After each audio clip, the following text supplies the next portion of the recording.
Infoludo est fourni avec un logiciel complémentaire nommé EtaAirket.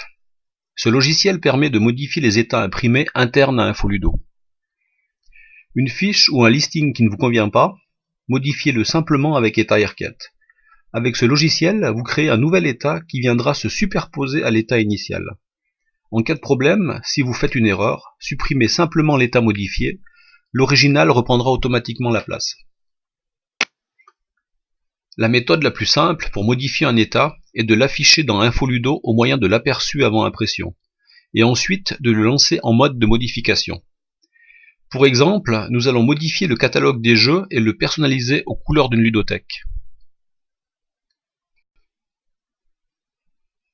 Pour modifier le catalogue, simplement ouvrir le catalogue en mode aperçu au moyen de la commande imprimer le catalogue des jeux.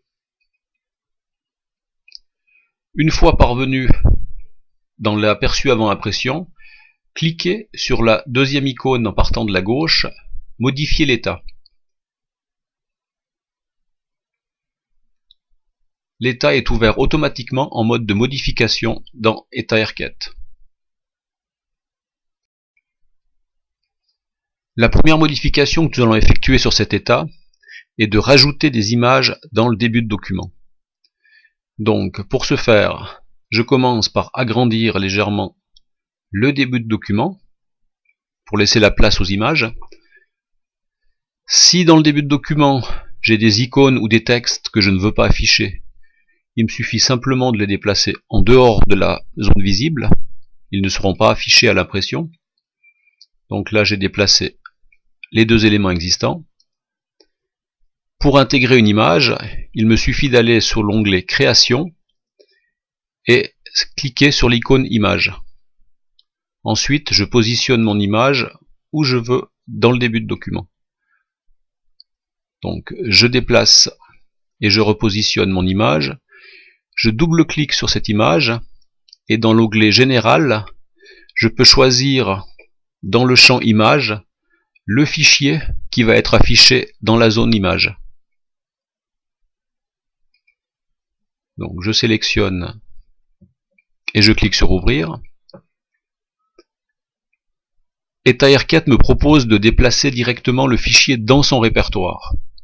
Alors faites-le, comme ça toutes les images et tous les fichiers sont placés dans le même répertoire. C'est beaucoup plus simple pour les sauvegardes ensuite. Et je valide par la case validation et je vois mon image qui est affichée à l'intérieur de mon début de document. Donc pour une deuxième image, le principe est le même.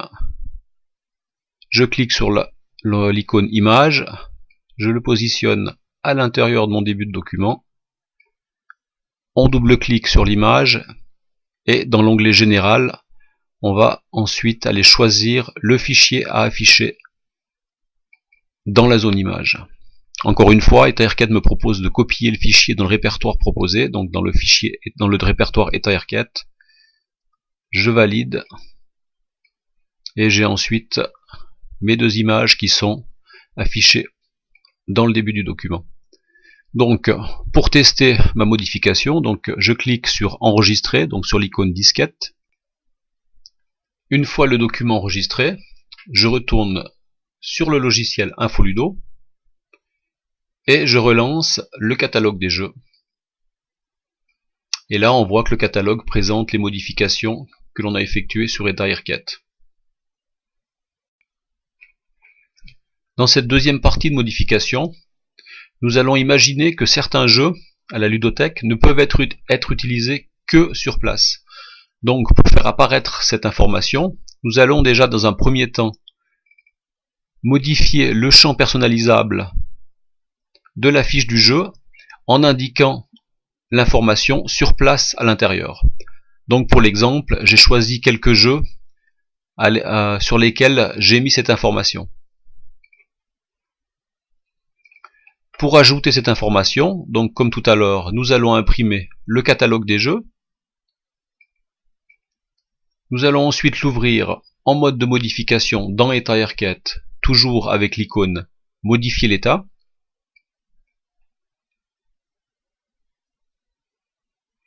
Et comme tout à l'heure, l'état est ouvert en mode de modification dans EtARCat.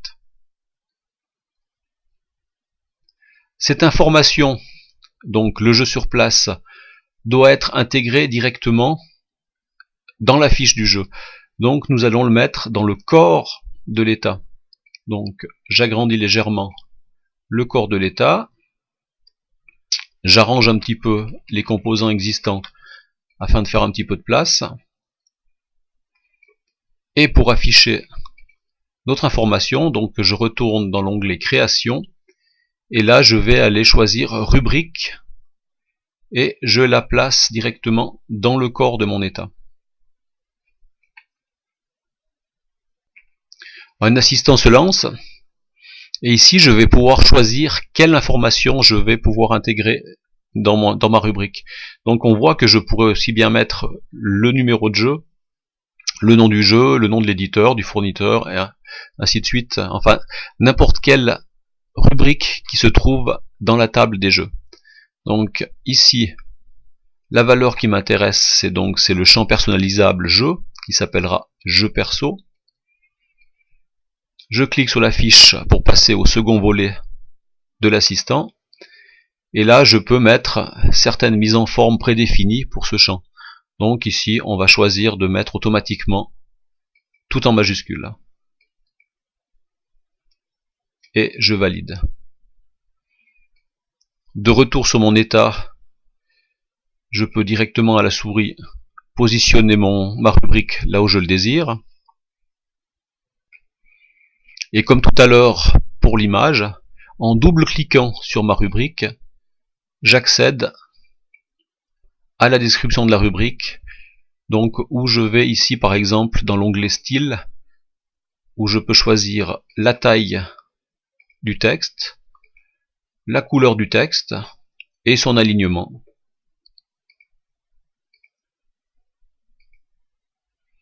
Comme tout à l'heure, je clique sur la disquette pour enregistrer et je retourne sur InfoLudo pour pouvoir tester l'état, pour afficher mes modifications. Ici on voit que ces jeux n'ont pas la validation sur place alors que ceux-ci l'ont.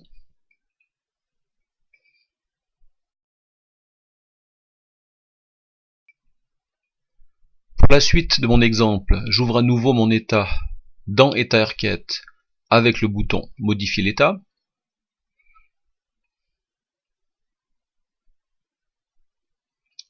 Et pour l'exemple, je vais rajouter autour de ma rubrique, toujours en double-cliquant sur la rubrique, dans le style, je vais rajouter un cadre autour de cette rubrique. Donc je vais choisir cadre, et ici je vais choisir une bordure large de couleur rouge. Donc j'enregistre et je teste dans InfoLudo pour voir le résultat. Donc je vois ici que j'ai bel et bien un cadre rouge autour de ma rubrique. Par contre, ce qu'on peut aussi observer, c'est que les jeux qui n'ont pas cette information sur place présentent également un cadre, mais un cadre vide vu qu'il n'y a pas d'information. Donc pour l'exemple, ce que nous allons faire, c'est simplement que nous allons coder l'état afin qu'il n'affiche pas les cadres qui sont vides. Donc pour le faire, je retourne dans EtARCat et au niveau du corps, puisque c'est dans le corps qu'est affiché la rubrique, je fais un clic droit et je vais rechercher le menu code du bloc. Et je vais ici rajouter des informations à la fin de mon code qui sera affiché avant l'impression du corps.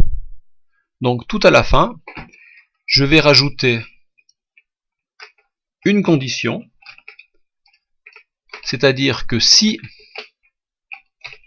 la rubrique jeu perso, donc comment je sais que ma rubrique s'appelle jeu perso, Simplement, quand je double-clique sur la rubrique, je vois ici que dans l'onglet Général, son nom est rubrique Jeux perso. Ce nom est unique, donc je peux directement le nommer dans mon code avec ce nom. Donc je recommence. Si ma rubrique Jeux perso .valeur, donc si la valeur de la rubrique Jeux perso est égale à vide, donc ici la notion de vide est symbolisée par deux guillemets qui se suivent avec rien entre les deux. Donc en programmation, c'est la valeur vide pour une chaîne de caractères. Alors, toujours ma rubrique Jeux perso. Par contre, cette fois, je vais jouer sur sa propriété de visibilité, donc la propriété visible est égale à faux. Donc, si je lis le code que j'ai rajouté, si la rubrique Jeux perso a une valeur vide, alors la rubrique ne sera pas visible. Alors, comme tout à l'heure, pour tester, je clique sur la disquette et je retourne sur InfoLudo. Et là, je teste mon catalogue des jeux. Donc, qu'est-ce qu'on voit? C'est que pour les premières qui ont cette valeur sur place, donc avec une valeur qui est non vide, la rubrique est bien affichée. Et ensuite, pour les autres, il n'y a plus de... l'affichage ne se fait plus. Par contre, là, ce qu'on peut voir, c'est qu'on a un problème. Au niveau du code, c'est-à-dire que si la valeur est vide, donc sur la première fiche, par exemple ici, Yagopool, la valeur est vide, donc on va simplement rendre la visibilité à nulle pour la rubrique. Par contre, on n'a plus aucune valeur qui va nous dire de la réafficher. Donc la valeur est passée à invisible, et elle le sera pour toute la suite de l'état. Donc, pour pallier à ce problème, donc, je retourne dans état requête, je retourne dans mon code, et ici, je vais mettre simplement une condition qui va suivre la première, c'est-à-dire que si la rubrique Jeux perso a une valeur de nul, alors je la rends invisible, c'est-à-dire que sa valeur rubrique Jeux perso.visible est égal à faux. Mais si cette valeur n'est pas nulle, c'est-à-dire elle est l'inverse de vide, alors je vais simplement lui dire que sa propriété de visibilité est vraie. Et cette fois, si je retourne sous InfoLudo, après avoir enregistré mon état, ici on voit que effectivement on peut passer à des valeurs nulles, c'est-à-dire où la valeur sur place n'existe pas, où on va cacher le cadre, et ici sur celle-ci, sur Blocus, eh bien on voit que cette fois la notion est revenue, donc on va à nouveau afficher la case sur place.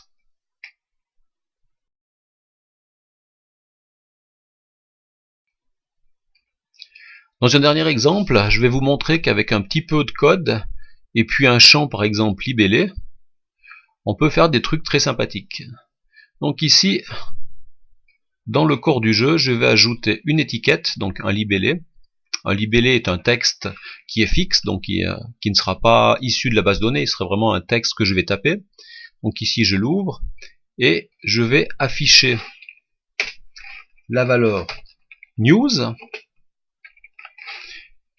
Et cette valeur va être affichée uniquement sur les jeux qui auront moins de 6 mois. Donc j'ai validé le nom, donc je vais là, le texte qui sera affiché sera news. Je lui donne un nom afin de pouvoir la situer ensuite dans mon code et la rappeler, donc je vais l'appeler libnews. À vrai dire, vous l'appelez comme vous voulez, simplement il faut que le nom soit unique. Et dans le style du libellé, donc je vais choisir les propriétés du texte, donc je vais lui donner une taille relativement grande, donc 16 en gras et en rouge. Voilà un petit peu ce que ça donne. Et pour donner un petit peu plus d'effet, donc je retourne dans la description du libellé et je vais pouvoir ici choisir un angle par rapport à mon texte. Donc voilà, on voit ici le résultat final et je positionne mon libellé sur l'image. Donc le but, c'est que cette étiquette, donc ce libellé, ne soit affiché uniquement pour les jeux de moins de 6 mois, donc les nouveaux jeux. Une fois que j'ai positionné mon texte à l'endroit où je veux, comme tout à l'heure, je retourne dans le code du bloc, et là je vais rajouter, toujours à la fin, donc là je fais simplement un petit peu de ménage, le code qui va m'afficher ou pas l'étiquette selon la date d'achat du jeu. Donc la première chose à faire est de choisir un nom de variable pour la date. Donc là, comme dans tous les langages de programmation, chaque variable doit être déclarée. Donc on va dire que la variable des dates est une date. Que cette date, elle est égale à la date du jour.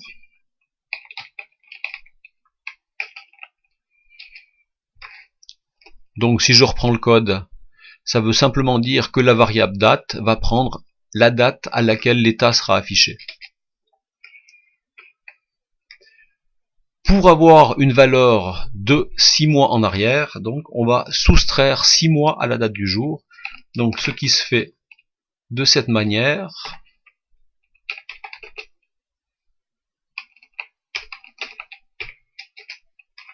Je retire automatiquement 6 mois à la date du jour. Et une fois que j'ai cette date, donc comme tout à l'heure, il me suffit simplement de mettre une condition, que si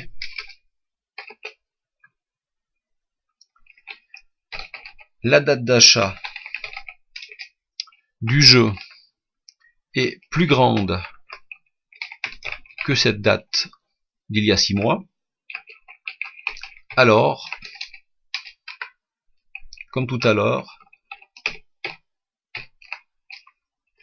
je reprends mon libellé news, donc que je l'ai nommé tout à l'heure libnews, et je le mets, la propriété à visible est égale à vrai. Ceci pour les jeux dont la date d'achat est postérieure à la date des dates. Sinon, encore une fois,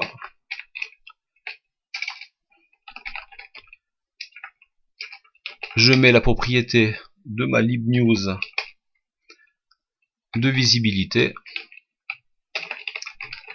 à faux. J'enregistre pour tester et je retourne sur InfoLudo. Et ici, je peux constater que certains jeux, par exemple le Yagopool, qui a une date d'achat de moins de 6 mois, est marqué news.